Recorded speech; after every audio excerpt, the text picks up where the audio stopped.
नमस्ते दर्शकों, आपका स्वागत है मेरे चैनल पर जिसका नाम है टेलिंग टेल्स ऑफ टेरर। अगर आपको ऐसी कहानियाँ पसंद है तो टेलिंग टेल्स ऑफ टेरर को सब्सक्राइब करो, क्योंकि आगे की कहानियाँ और भी गहरी होने वाली है। ये एक हॉरर मूवी नहीं है, ये एक रिचुअल है जो धीरे धीरे पूरा होता है। ये कहानी है एक ऐसे परिवार की जिसका फ्यूचर उनके जन्म से पहले ही लिख दिया गया था। आज टेलिंग टेल्स ऑफ टेरर पर हम समझाएंगे हेरिडिटरी, जहाँ हर ट्रेजेडी एक स्टेप है और हर मौत सिर्फ प्लान का हिस्सा। मूवी की शुरुआत ग्राम फैमिली के घर से होती है, जहाँ हम देखते हैं कि फैमिली की सबसे बड़ी मेंबर एलन ग्राम की डेथ हो चुकी है। फ्यूनरल के सीन में एक अजीब सा अनकंफर्टेबल माहौल होता है, क्योंकि वहाँ कुछ ऐसे लोग मौजूद होते हैं जिन्हें फैमिली का कोई भी मेंबर पहचान नहीं पाता। एनी ग्राम, जो एलन की बेटी है, अपनी माँ के लिए ज़्यादा इमोशनल दिखाई नहीं देती और वो खुद एक्सेप्ट करती है कि उसका अपनी माँ के साथ रिलेशनशिप हमेशा से कॉम्प्लिकेटेड रहा है। एनी क्लियरली बताती है कि एलन एक कंट्रोलिंग, सीक्रेटिव और इमोशनली डिस्टेंट औरत थी, जो अपनी फैमिली पर हमेशा अपना इन्फ्लुएंस रखना चाहती थी। ये सब बातें शुरुआत में नॉर्मल लगती हैं, लेकिन धीरे धीरे ये समझ आता है कि एलन सिर्फ एक स्ट्रिक्ट मदर नहीं थी, बल्कि वो एक बहुत ही डेंजरस राज छुपाए रखी थी। एनी प्रोफेशनली मिनिएचर हाउसेस और सीन्स बनाती है, जिसमें वो अपनी फैमिली के सबसे ट्रॉमेटिक मोमेंट्स को छोटे छोटे मॉडल्स के फॉर्म में रिक्रिएट करती है। ये मिनिएचर सिर्फ आर्ट नहीं है, बल्कि पूरी मूवी का एक इम्पोर्टेंट सिंबल है, क्योंकि जैसे एनी अपनी मॉडल्स को बिना पूछे कंट्रोल करती है, वैसे ही कोई और इस फैमिली की जिंदगी को भी बिना पूछे कंट्रोल कर रहा होता है। एनी का हस्बैंड स्टीव एक प्रैक्टिकल और लॉजिकल इंसान होता है, जो पैरानॉर्मल चीज़ों पर बिल्कुल भी बिलीव नहीं करता। स्टीव हर सिचुएशन को साइंटिफिकली और इमोशनली स्टेबल तरीके से हैंडल करना चाहता है, लेकिन वो ये नहीं समझ पाता कि कुछ चीज़ें लॉजिक के बाहर भी होती है। चार्ली ग्रैम, जो फैमिली की सबसे छोटी मेंबर है, शुरू से ही ऑडियंस को अनकंफर्टेबल फील करवाती है। चार्ली ज़्यादा बोलती नहीं है, अक्सर अजीब सी क्लिकिंग साउंड करते रहती है, और वो अपना ज़्यादा वक्त अकेले बैठकर स्ट्रेंज टॉयज़ बनाने में बिताती है। चार्ली डेड एनिमल्स के साथ टॉयज़ बनाती है और उनके साथ बात करती हुई दिखाई देती है, जो ये इंडिकेट करता है कि उसका कनेक्शन नॉर्मल दुनिया से ज़्यादा नहीं है। चार्ली की ड्राइंग्स में हमेशा एक स्ट्रेंज सिंबल दिखाई देता है। चार्ली के बिहेवियर से ये क्लियर समझ में आता है कि वो सिर्फ एक नॉर्मल बच्ची नहीं है, बल्कि वो किसी और चीज़ के लिए चुनी गई है। उसका बिहेवियर थोड़ा पैरानॉर्मल सा लगता है। एक दिन पीटर, जो फैमिली का टीनेज बेटा है, अपने फ्रेंड्स के साथ पार्टी में जाने का प्लान बनाता है। एनी ज़बरदस्ती पीटर को चार्ली को भी साथ ले जाने के लिए मजबूर करती है, क्योंकि वो चार्ली को अकेला घर पर नहीं छोड़ना चाहती थी। पार्टी के दौरान चार्ली बहुत अनकंफर्टेबल फील कर रही होती है और वहाँ मौजूद सारे लोग उस पर ज़्यादा ध्यान नहीं देते। गलती से चार्ली नट्स खा लेती है, जबकि उसे सीवियर एलर्जी होती है और धीरे धीरे उसकी सांस बंद होने लगती है।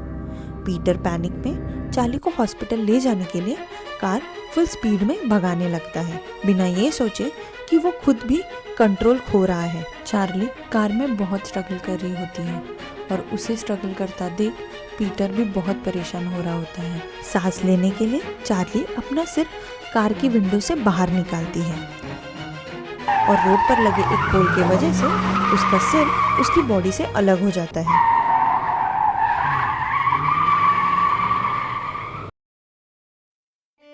पीटर इतना ज़्यादा शॉक में होता है कि वो बिना किसी को बताए कार को घर तक ले आता है।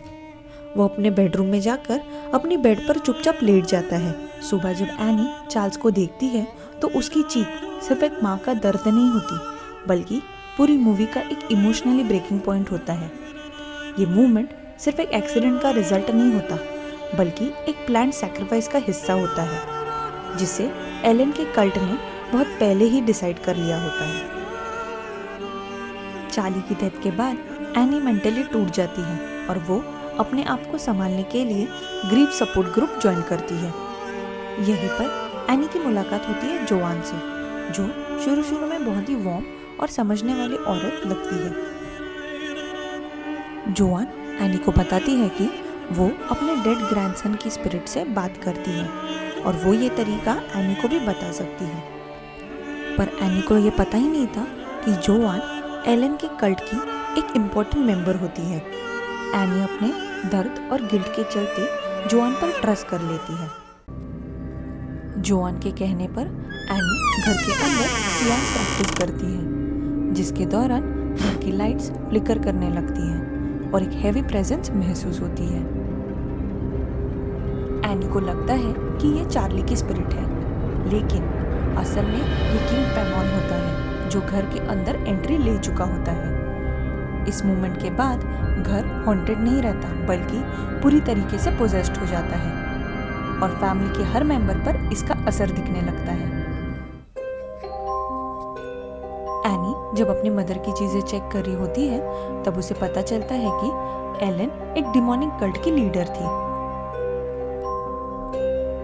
एलन किंग पैमॉन को समन करना चाहती थी, क्योंकि किंग पैमॉन अपने फॉलोअर्स को वेल्थ, पावर और नॉलेज देता है। लेकिन किंग पैमॉन को अपनी पूरी शक्तियां पाने के लिए एक स्ट्रॉन्ग मेल बॉडी की जरूरत थी।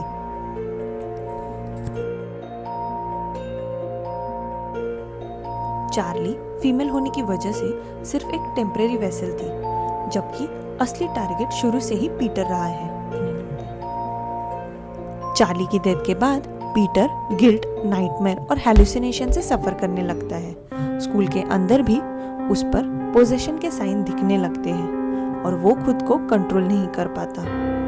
ये सब कल्ट के प्लान का हिस्सा होता है, ताकि पीटर मेंटली इतना वीक हो जाए कि किंग पैमॉन उसकी बॉडी पर बिना रेजिस्टेंस के कंट्रोल ले सके।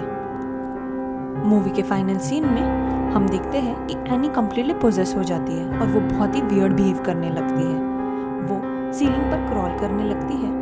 दूसरी तरफ स्टीव भी जिंदा जलकर मारा जाता है।